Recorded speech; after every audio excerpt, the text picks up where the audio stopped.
ओम श्री विष्णवे नमः। आप सभी का हमारे चैनल में बहुत बहुत स्वागत और अभिनंदन है। आज आप सुनेंगे कार्तिक मास महात्म का अध्याय 22। इसी के साथ आप सुनेंगे भगवत गीता का पाठ, विष्णु चालीसा का पाठ, तुलसी माता की कथा और तुलसी माता की आरती। भगवान श्री कृष्ण सत्यभामा को एक प्राचीन इतिहास सुनाते हुए बोले कि पहले उज्जैन में कोई धनेश्वर ब्राह्मण रहता था। वह अपने कर्मों को नहीं करता था, पापी और दुष्ट बुद्धि था। रस कंबल चर्म के व्यापार करता और झूठ बोलता, चोरी पैसा मदिरापान इनको करता और उसका मन दुखी रहता था।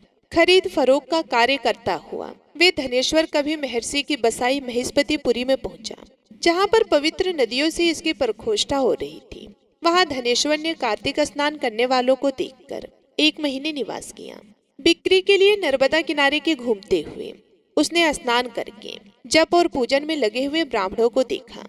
वहां पर कोई पुराण पढ़ रहे थे, कोई सुन रहे थे, कोई नृत्य और गाने बजाने में मस्त है, कोई विष्णु की मुद्रा में अंकित है, तो कोई तुलसी माला पहने है। उसने ऐसा देखा और नित्य वहां घूमता तथा वैष्णव का दर्शन और भाषण सुना करता।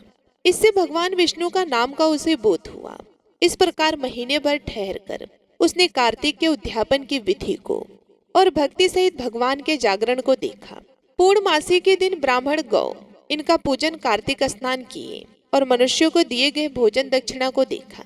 फिर सायकाल के समय मनुष्यों ने शिव जी की प्रीति के लिए दीपदान किया, उसको भी देखा। फिर पूजन आदि को देखता हुआ धनेश्वर घूम रहा था, तभी काले सर्प ने उसे काट लिया। वे व्याकुल होकर गिर पड़ा। मनुष्य उसको गिरा हुआ देखकर उसके चारों ओर इकट्ठा हो गए और तुलसी मिला जल उसके मुख में डाला। यम के किंकर यमदूत उसे मरे हुए को बांधकर कोड़े से मारते हुए यमराज की संयमपुरी को लेकर गए। चित्रगुप्त ने उसके सब बुरे कर्म यमराज को बताएंगे।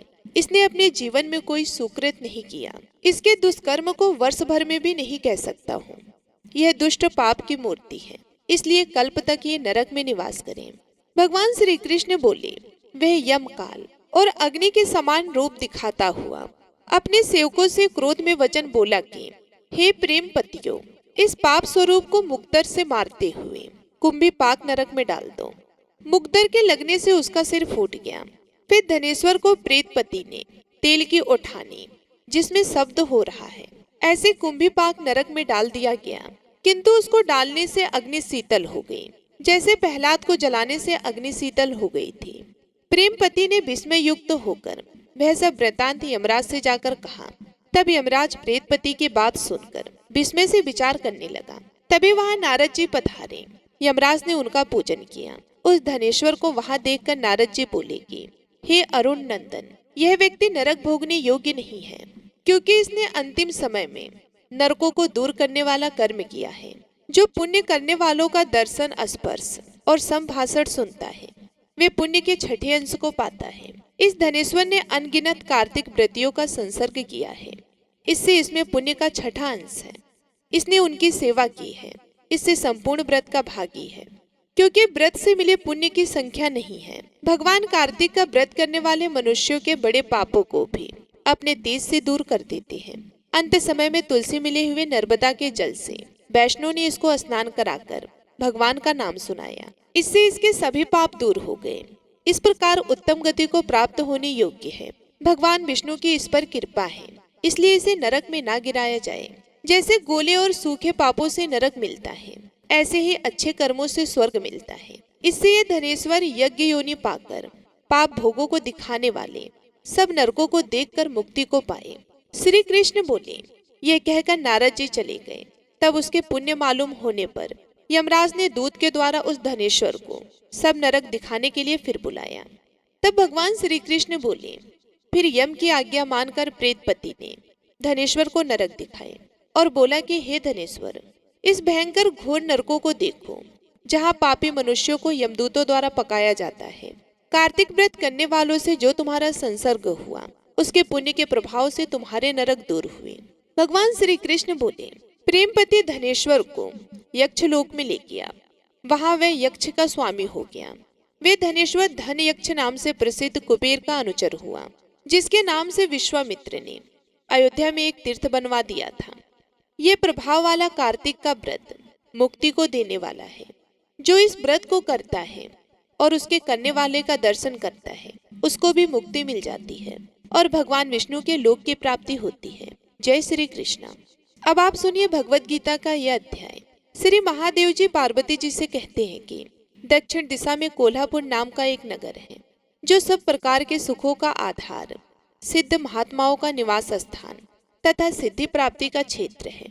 वे पराशक्ति भगवती लक्ष्मी का प्रधान पीठ है। संपूर्ण देवता उसका सेवन करते हैं। वे पुराण प्रसिद्ध तीर्थ भोग एवं मोक्ष प्रदान करने वाला है। वहाँ करोड़ों तीर्थ और शिवलिंग हैं। रुद्र गया भी वही है। वे विशाल नगर लोकों में बहुतत्व है। एक दिन कोई युवक पुरुष उस नगर में आया। वे कहीं का राजकुमार था। उसके शरीर का रंग गोरा, नेत्र सुंदर, ग्रीवा शंख के समान, कंधे मोटे, छाती चौड़ी तथा भुजाएं बड़ी बड़ी थी। नगर में प्रवेश करके सब और महलों की शोभा निहारता हुआ वे देवेश्वरी महालक्ष्मी के दर्शन अर्धमण कंठ तीर्थ में गया और वहां स्नान करके उसने पितरों का तर्पण किया। फिर महामाया महालक्ष्मी जी को प्रणाम करके भक्ति पूर्वक निवेदन करना आरंभ किया। राजकुमार बोला, जिसके हृदय में असीम दया भरी हुई है, जो समस्त कामनाओं को देती है तथा अपने कटाक्ष मात्र से सारे जगत की सृष्टि, पालन और संहार करती है, उस जगत माता महालक्ष्मी की जय हो। जिस शक्ति के सहारे उसी के आदेश के अनुसार परमेष्ठी ब्रह्मा सृष्टि करते हैं, भगवान आच्युत जगत का पालन करते हैं तथा भगवान रुद्र अखिल विश्व का संहार करते हैं। उस सृष्टि, पालन और संहार की शक्ति से संपन्न भगवती पराशक्ति का मैं भजन करता हूँ। हे कमले, योगी जन तुम्हारे चरण कमलों का चिंतन करते हैं। हे कमला लय, तुम अपनी स्वाभाविक सत्ता से ही हमारे समस्त इंद्रिय गोचर विषयों को जानती हो। तुम ही कल्पनाओं के समूह को तथा उसका संकल्प करने वाले मन को उत्पन्न करती हो। इच्छा शक्ति, ज्ञान शक्ति और क्रिया शक्ति, यह सब तुम्हारे ही रूप हैं। तुम परासंवित परम ज्ञान रूपणी हो।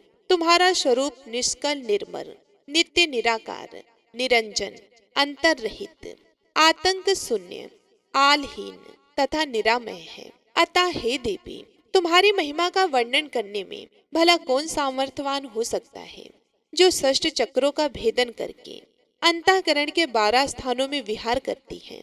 अनाहत ध्वनि, बिंदु नाद और कला, ये जिसके स्वरूप है, उस माता महालक्ष्मी को मैं प्रणाम करता हूँ। हे माता, तुम अपने मुख रूपी पूर्ण चंद्रमा से प्रकट होने वाली अमृत राशि को बहाया करती हो।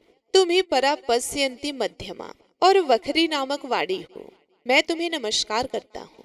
हे देवी, जगत की रक्षा के लिए तुम अनेक रूप धारण किया करती हो।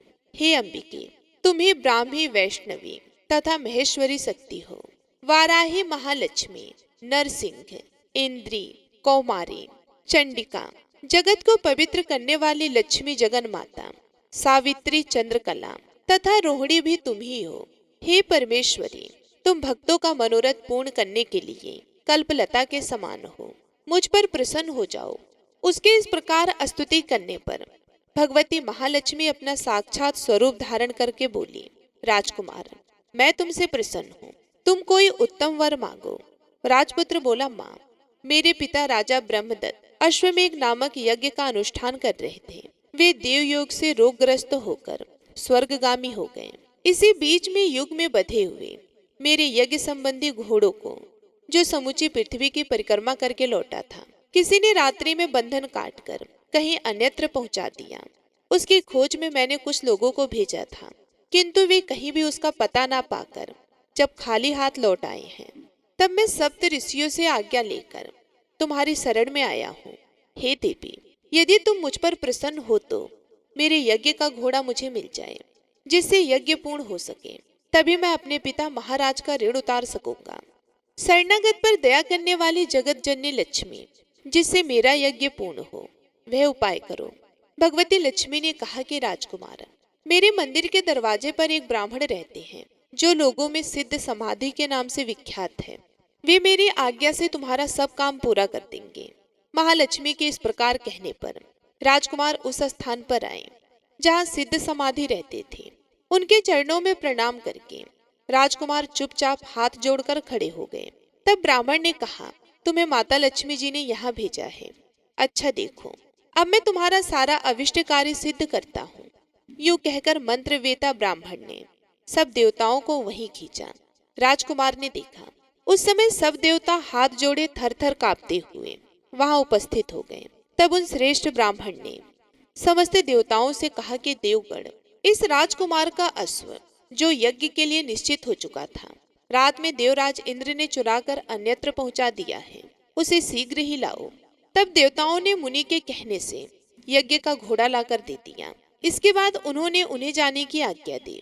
देवताओं का आकर्षण देखकर तथा खोए हुए अश्व को पाकर राजकुमार ने मुनि के चरणों में प्रणाम करके कहा, हे महर्षि, आपका यह सामर्थ्य आश्चर्यजनक है। आप ही ऐसा कार्य कर सकते हैं, दूसरा कोई नहीं। हे ब्राह्मण, मेरी प्रार्थना सुनिए। मेरे पिता राजा बृहद्रथ अश्वमेघ यज्ञ का अनुष्ठान आरंभ करके देव योग से मृत्यु को प्राप्त हो गए हैं। अभी तक उनका शरीर तपाए हुए तेल में सुखाकर मैंने रखकर छोड़ा है। हे साधु श्रेष्ठ, आप उन्हें पुनः जीवित कर दीजिए। ये सुनकर महामुनि ब्राह्मण ने किंचित मुस्कुराकर कहा, चलो, जहाँ यज्ञ मंडप में तुम्हारे पिता मौजूद है वहां चलो। तब सिद्ध समाधि ने राजकुमार के साथ वहां जाकर जल आमंत्रित किया और उसे उस सौ के मस्तक पर रखा। उसके रखते ही राजा सचेत होकर उठ बैठे। फिर उन्होंने ब्राह्मण को देखकर पूछा, हे धर्म स्वरूप, आप कौन हैं? तब राजकुमार ने महाराज से पहले का सारा हाल कह सुनाया। राजा ने अपने को पुनः जीवन दान देने वाले ब्राह्मण को नमस्कार करके पूछा, ब्राह्मण, किस पुण्य से आपको यह अलौकिक शक्ति प्राप्त हुई है? उनके यूं कहने पर ब्राह्मण ने मधुर वाणी में कहा, राजन, मैं प्रतिदिन आलस्य रहित होकर गीता के 12वें अध्याय का जप करता हूँ। उसी से मुझे यह शक्ति मिली है जिससे तुम्हें जीवन प्राप्त हुआ है। यह सुनकर ब्राह्मणों सहित राजा ने उन महर्षि से गीता के 12वें अध्याय का अध्ययन किया। उसके महापाप से उन सबकी सद्गति हुई।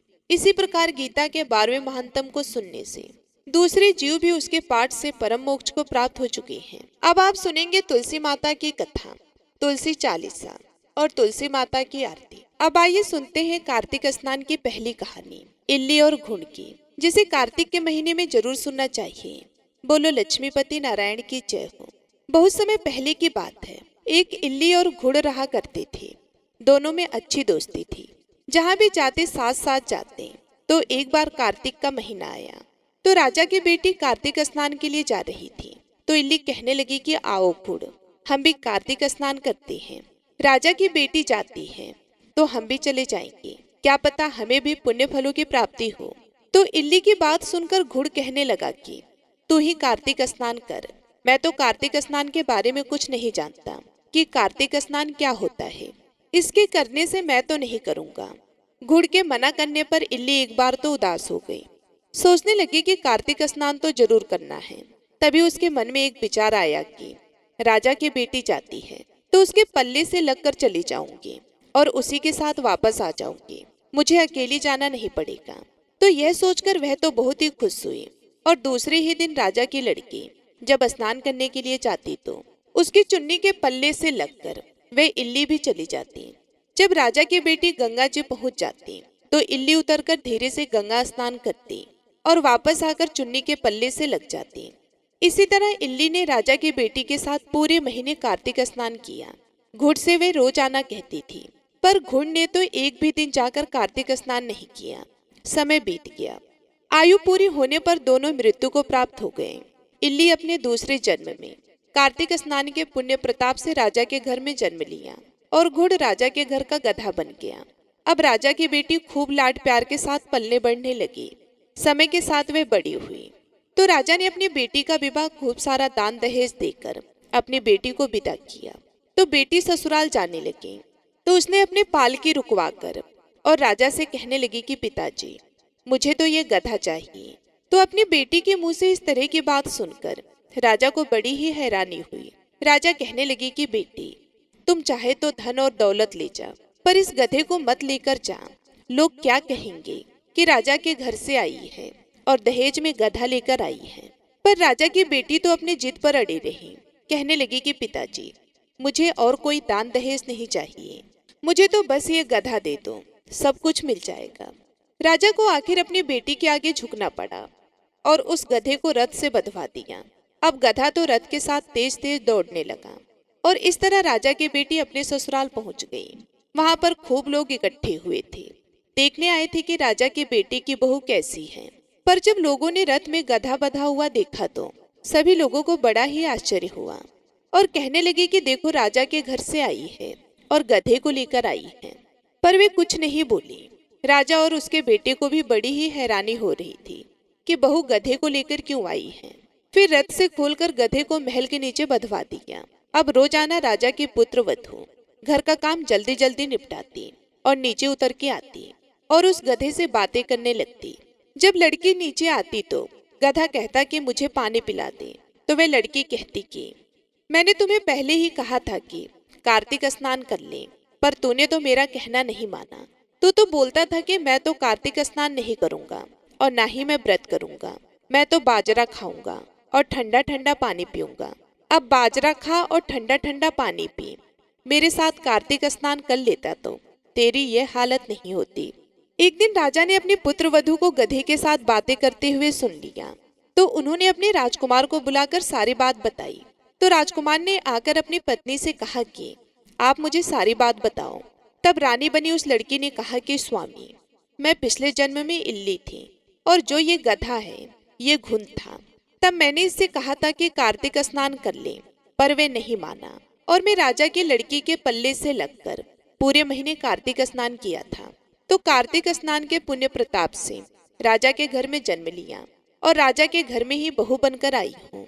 तब राजा के बेटे ने सुना कि कार्तिक स्नान का इतना पुण्य प्रताप होता है, तो उसने अपने पिताजी को कार्तिक स्नान के पुण्य फल के बारे में बताया और कहा कि पिताजी, आप हमें आज्ञा दे कि हर साल हम दोनों पति पत्नी जोड़े से कार्तिक स्नान करें। तो राजा अपने बेटे की बात सुनकर बहुत ही खुश हुआ और उन्हें कार्तिक स्नान करने की इजाजत दे दी। फिर राजा का बेटा और उसकी पत्नी हर साल कार्तिक के महीने गंगा जी जाकर कार्तिक स्नान किया करते थे और फिर पंडितों को भोजन करवाकर खूब दान पुण्य भी किया करते थे। तो राजा ने सारी नगरी में कहलवा दिया कि जिस तरह मेरे बेटे और बहू कार्तिक स्नान करते हैं, उसी तरह सारी नगरी के लोग कार्तिक स्नान करें। तो सारे लोगों ने अपने राजा की आज्ञा मानकर कार्तिक स्नान किया और स्नान किया हुआ पानी उस घुन पर डाला जो गधा बना हुआ था, जिससे वे मोक्ष को प्राप्त हुआ।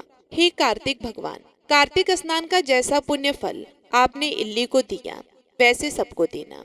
जो भी कार्तिक स्नान करके आपकी इस कथा को श्रद्धा भाव से सुने, उसके सारी मनोकामनाएं पूर्ण करना। किसी गांव में एक साहूकार रहता था और उसका एक बेटा और बहू भी उसके साथ ही रहते थे। साहूकार की बहू कार्तिक मास में रोज सवेरे उठकर गंगा स्नान करने के लिए जाती। सुबह जल्दी जाते समय वे किसी भी पराये पुरुष का मुंह नहीं देखती थी। यह उसका रोज का नियम था। एक राजा का बेटा भी सुबह सवेरे गंगा स्नान करने के लिए जाया करता। वे हैरान होता कि मैं इतनी जल्दी उठता हूँ स्नान करने के लिए, लेकिन कोई तो है जो मुझसे भी जल्दी उठकर स्नान कर लेता है। कार्तिक माह के 5 दिन बचे थे कि एक दिन साहूकार की बहू तो स्नान करके वापस जा रही थी और उस समय राजा का वह बेटा स्नान करने के लिए आ रहा था। आवाज सुनकर बहू जल्दी जल्दी जाने लगी, लेकिन जल्दबाजी में उसकी माला मोजड़ी वहीं छूट गई। राजा के बेटे ने उसकी माला और मोजड़ी उठा ली और सोचने लगा कि जिस स्त्री की यह माला मोजड़ी इतनी सुंदर है, वह स्त्री खुद कितनी सुंदर होगी।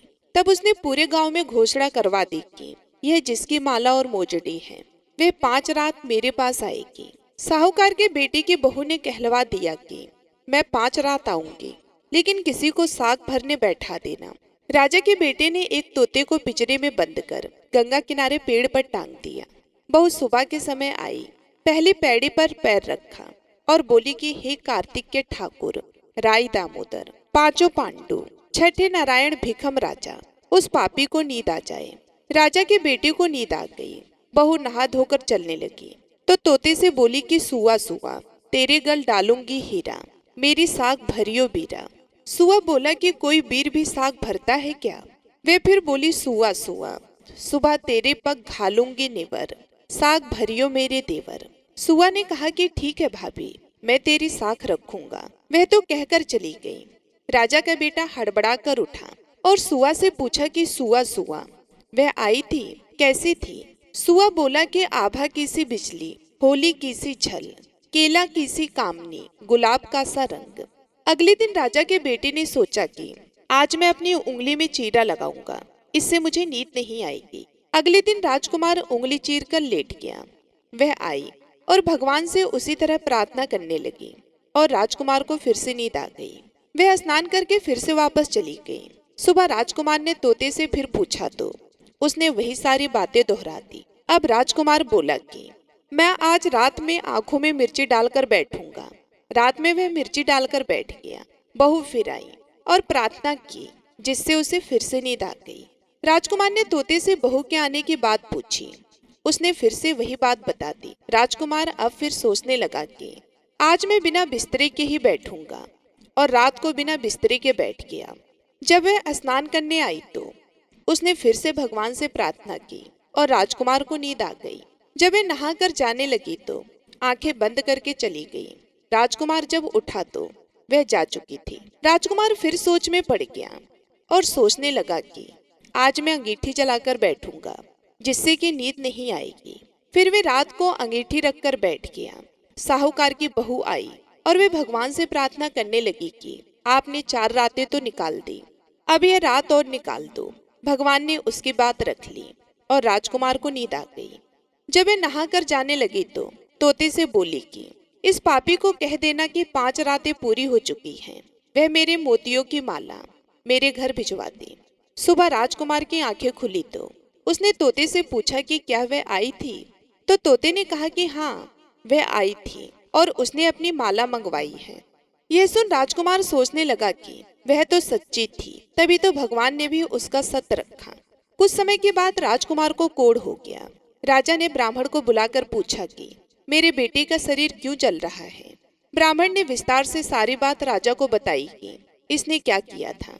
ब्राह्मण ने कहा कि इसने पतिव्रता स्त्री पर बुरी नजर डाली, इसलिए यह इस रोग से पीड़ित हुआ है। राजा ने इसके ठीक होने का उपाय पूछा तो ब्राह्मण ने कहा कि ये उस साहूकार की बहू को धर्म की बहन बनाए और रोज उसके नहाए हुए जल से यह स्नान करे, तब यह ठीक हो सकता है। राजा साहूकार की बहू की माला लेकर साहूकार के घर गया और बोला कि यह माला आपके पुत्र वधू की है, इसे ले और आपकी बहू के नहाए हुए जल से मेरे बेटे को नहला दे। साहूकार बोला कि वह तो किसी पराये पुरुष का मुंह तक नहीं देखती, आप उसे इस नाली पर बिठा दीजिए। जब वह ऊपर नहाएगी तब नीचे इस नाली के पानी से आपका पुत्र नहा लेगा। राजकुमार ने ऐसा ही किया और कुछ समय बाद उसका शरीर चंदन सा हो गया। हे पंच भिखु देवता, जैसे आपने साहूकार की पुत्र वधू का सत्य रखा, वैसे ही सभी का रखना। पूनो नहाई पड़वा नहाई, 5 रतन पंच तीरथ, पंच भीखम नहाई। 1 टका मेरी गांठ में सुनियो रघुराई, आधे का लाई आंवला आधे की राई। राई दामोदर सांवला, जिसने सृष्टि रचाई। राजा के घर उतरी पुतरी बन आई, राजा लाया ब्याह के रानी बनाई।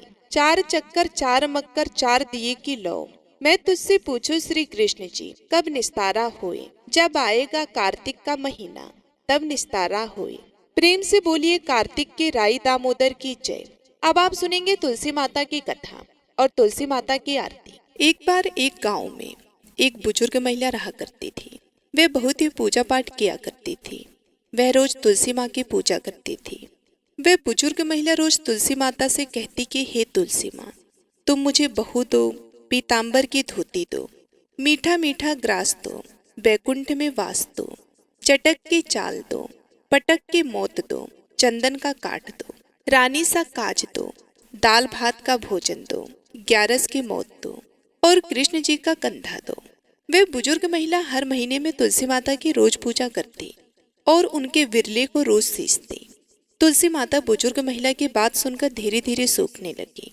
तभी भगवान श्री कृष्ण जी ने देखा कि तुलसी माता सूख रही हैं और तभी एक दिन भगवान श्री कृष्ण तुलसी माता जी के पास प्रकट हुए और भगवान श्री कृष्ण जी ने तुलसी माता से पूछा कि तुम क्यों सूख रही हो। सभी महिलाएं तुम्हारी पूजा करती हैं और तुमको रोज सींचती हैं, लेकिन फिर भी तुम सूखती जा रही हो, इसका कारण क्या है। जिसके बाद तुलसी माता ने भगवान श्री कृष्ण जी से कहा कि हे प्रभु, एक बुजुर्ग महिला मेरे पास रोज आती है और रोज एक ही बात बोलती है। कहती है कि हे तुलसी माता सबकी दाता, मैं तेरा बिरला सींचती हूँ, तुम मुझे बहू दे पीताम्बर की धोती दे, मीठा मीठा ग्रास दे, बैकुंठ में वास दे, चटक के चाल दे पटक के मौत दे, चंदन का काट दे, रानी सा रास दे दाल भात का भोजन दे, 11 के मौत दे और कृष्ण जी का कंधा दे। मैं उस बुजुर्ग महिला की सारी मनोकामनाएं पूरी कर सकती हूँ, लेकिन उसकी एक मनोकामना पूरी नहीं कर सकती। मैं कृष्ण जी का कंधा कहाँ से दूंगी? भगवान श्री कृष्ण जी तुलसी माता की बात सुनकर जोर जोर से हंसने लगे और फिर भगवान श्री कृष्ण जी ने तुलसी माता जी से कहा कि तुम चिंता मत करो, जब एक बुजुर्ग महिला की मृत्यु होगी तब मौके पर मैं उसको कंधा दे दूंगा। अब सुबह जब वह पूजा करने आए तब कह देना कि सब कुछ तुम्हें मिल जाएगा। कुछ दिनों बाद वह वृद्ध महिला ठोकर खाकर रास्ते में गिरकर मर गई। पूरे गांव के सभी लोग आए और उस महिला को सभी लोग धर्मात्मा मानते थे। उसको तुलसी जी की डोकरी कहते थे। उसके परिवार में कोई भी नहीं था, इसलिए गांव वाले ने ही उसके अंतिम संस्कार करने की योजना बनाई और उसे नहलाकर जब बैकुंठी पर बिठाने के लिए उसे उठाने लगे तो उसका मृत शरीर इतना भारी हो गया था कि उसे कोई उठा ही नहीं पाया। यह सब देखकर वहां के सभी लोग तरह तरह की बातें करने लगे और कहने लगे कि यह इतना पूजा पाठ करती थी, हर समय माला फेरती थी, इसलिए यह इतनी भारी हो गई है।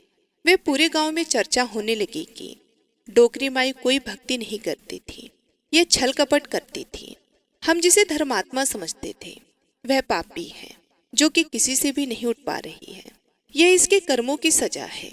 इधर भगवान ने सोचा कि मेरे भक्तों की निंदा हो रही है, इसलिए भगवान ने बूढ़े ब्राह्मण का भेष धारण करके वहां पर आए और वहां पर एक व्यक्ति से पूछने लगे कि यहाँ पर इतनी भीड़ क्यों लगी है, जिससे लोग कहने लगे कि यह डोकरी माई मर गई है और पाप इतना था कि जिससे ये उठ नहीं पा रही हैं।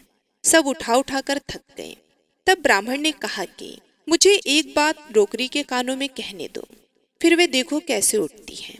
तो सभी लोगों ने कहा कि आप भी प्रयास करके देख लीजिए। तब भगवान ने उस वृद्ध महिला के कानों में कहा कि हे डोकरी माई, देखो मैं आ गया हूँ।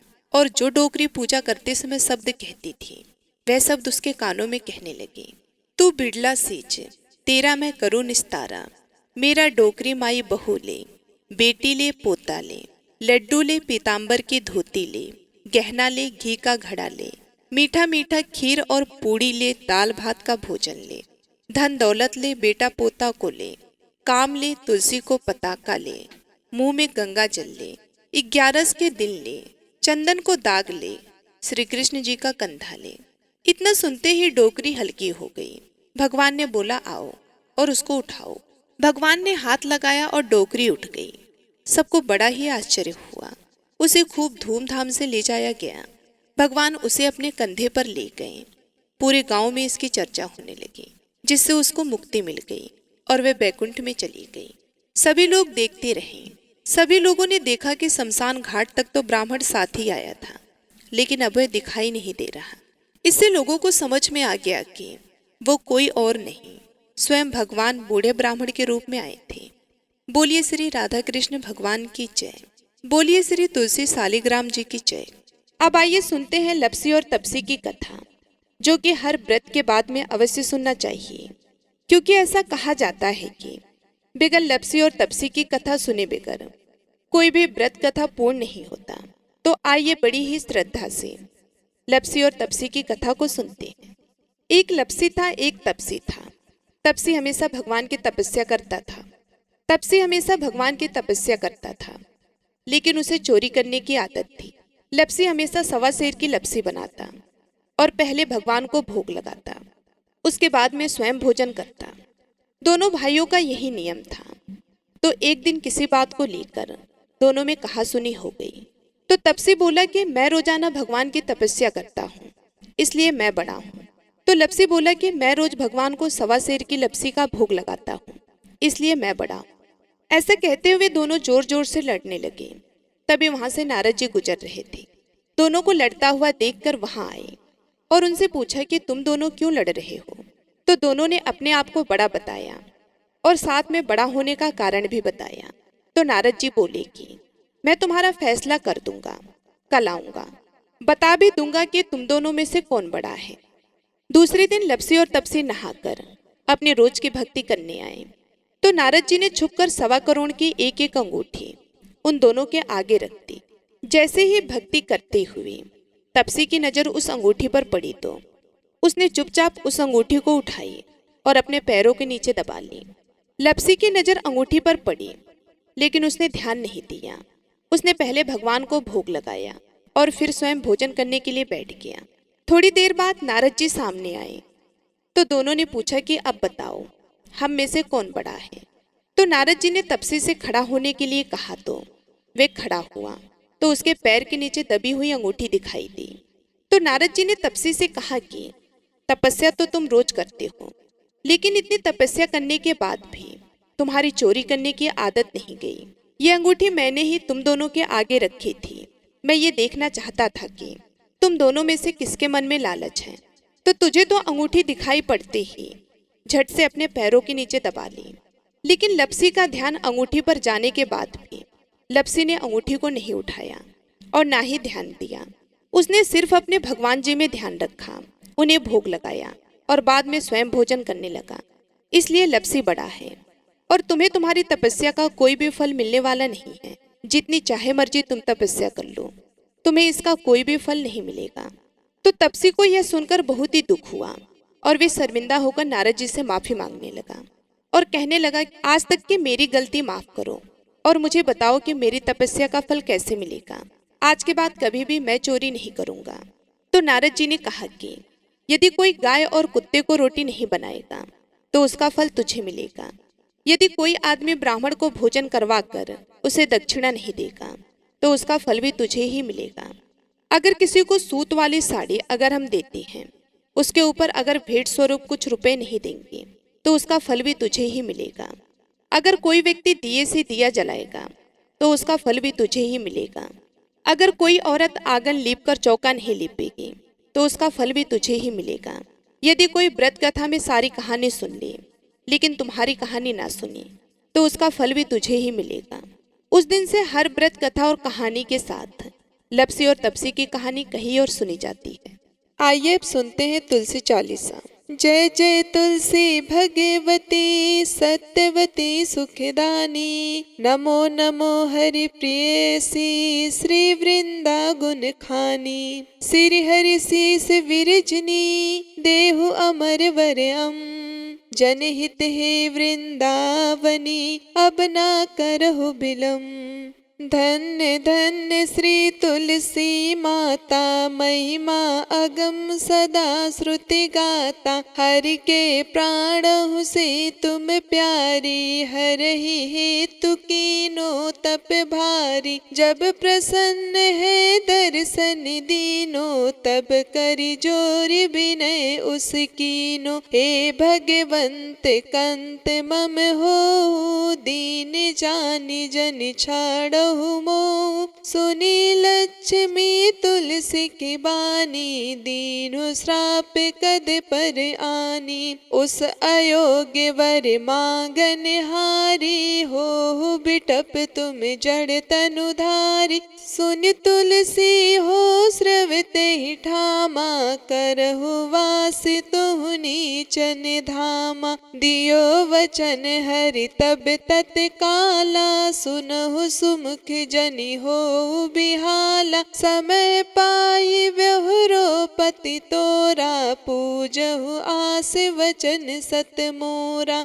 तब गोकुल माह गोप सुदा माता, सुभई तुलसी तू बामा। कृष्ण रास लीला के माही, राध सक्यो प्रेम लखि नाही। दियो श्राप तुलसी तत्काला, नर लोकहि तुम जन्महु बाला। यो गोप वह दानव राजा, शंख चूड़ नामक सिर ताजा। तुलसी भई तासु की नारी, परम सती गुण रूप अगारी। अस दे कल्प बीत जब गयऊ, कल्प तृतीय जन्म तब भयऊ। वृंदा नाम भयो तुलसी को, असुर जलंधर नाम पति को, कर अति द्वंद्व अतुल बल धामा, लीन शंकर से संग्रामा। जब निज सैन्य सहित शिव हारे, मरहि न तब हर हर ही पुकारे। पतिव्रता वृंदा थी नारी, को न सके पतहि संघारी। तब जलंधर ही भेष बनाई, वृंदा ढींगे हरि पहुँचो जाई। शिव हित लय कर कपट प्रसंगा, कियो सतीत्व धर्म तो ही भंगा। भयो जलंधर कर संघारा, सुनि उर शोक भयो उपारा। ते छड़ दियो कपट हरि टारी, लखी वृंदा दुख गिरा उचारी। जलंधर जस हत्यो अभिभीता, सोई रावण तस हरि ही सीता। अस प्रस्तर सम हृदय तुम्हारा, धर्म खंडी मम पतहि संघारा। यही कारण लहि श्राप हमारा, होवे तनु पसाण तुम्हारा। सुनि हरि तुरत ही वचन उचारे, दियो श्राप बिना विचारे। लख्यो ना निज करतूति पति को, छलन चाहो जब पार्वती को। जड़ मत तू अस हो जड़ रूपा, जगमह तुलसी बिटप अनूपा। धग्वे रूप हम साली ग्रामा, नदी गंड के बीच ललामा। जो तुलसी दल हम ही चढ़े हैं, सब सुख भोग परम पद पई है। बिन तुलसी हरि चलत शरीरा, अतिशय उठत शीस उर पीरा। जो तुलसी दल हरि सिर धारत, सो सहस्त्र घट अमृत डारत। तुलसी हरि मन रंजन हारी, रोग दोष दुख भंजन हारी। प्रेम सहित हरि भजन निरंतर, तुलसी राधा में नहीं अंतर। व्यंजन हो छपनौ प्रकारा, बिन तुलसी दल न हरहि प्यारा। सकल तीर्थ तुलसी तरु छाही, लहत मुक्ति जन संशय नाही। कवि सुंदर इक हरि गुण गावत, तुलसी निकट सहस गुण पावत। बसत निकट दुर्वासा धामा, जो प्रयास ते पूर्व ललामा। पाठ करहि जो नित नर नारी, होहि सुख भासै त्रिपुरारी। तुलसी चालीसा पढ़ी, तुलसी तरु ग्रह धारी। दीप दान करि पुत्र फल, पावै बंधौ नारी। सकल दुख दरिद्र हरि, हार है परम प्रसन्न। असि है धन जन लड़ही ग्रह, बसहि पूर्णा अत्र। लाही अभिमत फल जगत, महलाई पूर्ण सब काम। जहि दल अर्पहि तुलसी तह, सहस बसहि हरि राम। तुलसी महिमा नाम लख, तुलसी सुत सुख राम। मानस चली सारच्यो, जगमह तुलसीदास। बोलिए तुलसी माता की जय, श्री हरि विष्णु की जय। अब आइए सुनते हैं लप्सी और तपसी की कथा, जो कि हर व्रत के बाद में अवश्य सुनना चाहिए, क्योंकि ऐसा कहा जाता है कि बगैर लप्सी और तपसी की कथा सुने बगैर कोई भी व्रत कथा पूर्ण नहीं होता। तो आइए बड़ी ही श्रद्धा से लप्सी और तपसी की कथा को सुनते हैं। एक लप्सी था, एक तपसी था। तपसी हमेशा भगवान की तपस्या करता था। तपसी हमेशा भगवान की तपस्या करता था, लेकिन उसे चोरी करने की आदत थी। लप्सी हमेशा सवा सेर की लप्सी बनाता और पहले भगवान को भोग लगाता, उसके बाद में स्वयं भोजन करता। दोनों भाइयों का यही नियम था। तो एक दिन किसी बात को लेकर दोनों में कहासुनी हो गई।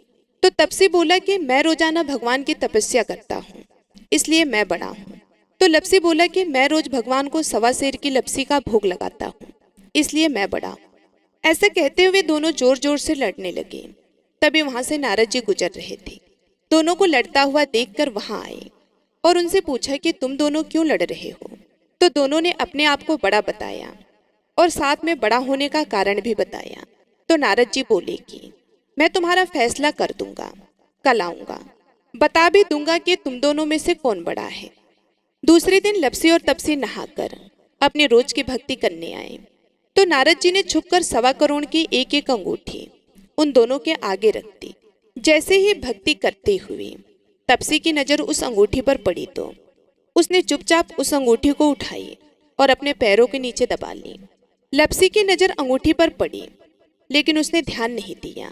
उसने पहले भगवान को भोग लगाया और फिर स्वयं भोजन करने के लिए बैठ गया।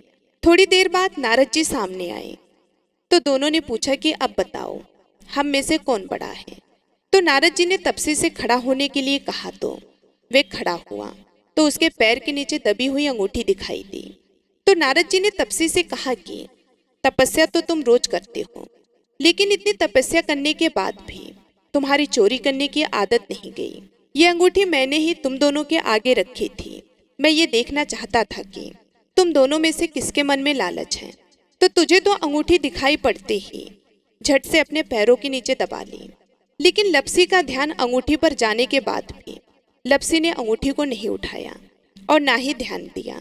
उसने सिर्फ अपने भगवान जी में ध्यान रखा, उन्हें भोग लगाया और बाद में स्वयं भोजन करने लगा। इसलिए लपसी बड़ा है और तुम्हें तुम्हारी तपस्या का कोई भी फल मिलने वाला नहीं है। जितनी चाहे मर्जी तुम तपस्या कर लो, तुम्हें इसका कोई भी फल नहीं मिलेगा। तो तपसी को यह सुनकर बहुत ही दुख हुआ और वे शर्मिंदा होकर नारद जी से माफी मांगने लगा और कहने लगा, आज तक की मेरी गलती माफ करो और मुझे बताओ कि मेरी तपस्या का फल कैसे मिलेगा। आज के बाद कभी भी मैं चोरी नहीं करूंगा। तो नारद जी ने कहा कि यदि कोई गाय और कुत्ते को रोटी नहीं बनाएगा तो उसका फल तुझे मिलेगा। यदि कोई आदमी ब्राह्मण को भोजन करवा कर उसे दक्षिणा नहीं देगा तो उसका फल भी तुझे ही मिलेगा। अगर किसी को सूत वाली साड़ी अगर हम देते हैं, उसके ऊपर अगर भेंट स्वरूप कुछ रुपए नहीं देंगे तो उसका फल भी तुझे ही मिलेगा। अगर कोई व्यक्ति दिए से दिया जलाएगा तो उसका फल भी तुझे ही मिलेगा। अगर कोई औरत आंगन लीप कर चौका नहीं लीपेगी तो उसका फल भी तुझे ही मिलेगा। यदि कोई व्रत कथा में सारी कहानी सुन ले लेकिन तुम्हारी कहानी ना सुने तो उसका फल भी तुझे ही मिलेगा। उस दिन से हर व्रत कथा और कहानी के साथ लपसी और तपसी की कहानी कही और सुनी जाती है। प्रेम से बोलिए तुलसी माता की जय, माता लक्ष्मी की जय, भगवान विष्णु जी की जय। यह थी आज की कार्तिक मास के महंतम की कथा। आशा करती हूँ आपको आज की ये कथा पसंद आई होगी और आप हमारे आने वाली वीडियो का भी इंतजार करेंगे। आप सभी का दिन शुभ एवं मंगलमय हो, इसी कामना के साथ मैं आप सभी लोगों से विदा लेती हूँ। मिलती हूँ मैं आप सभी लोगों से अगले वीडियो।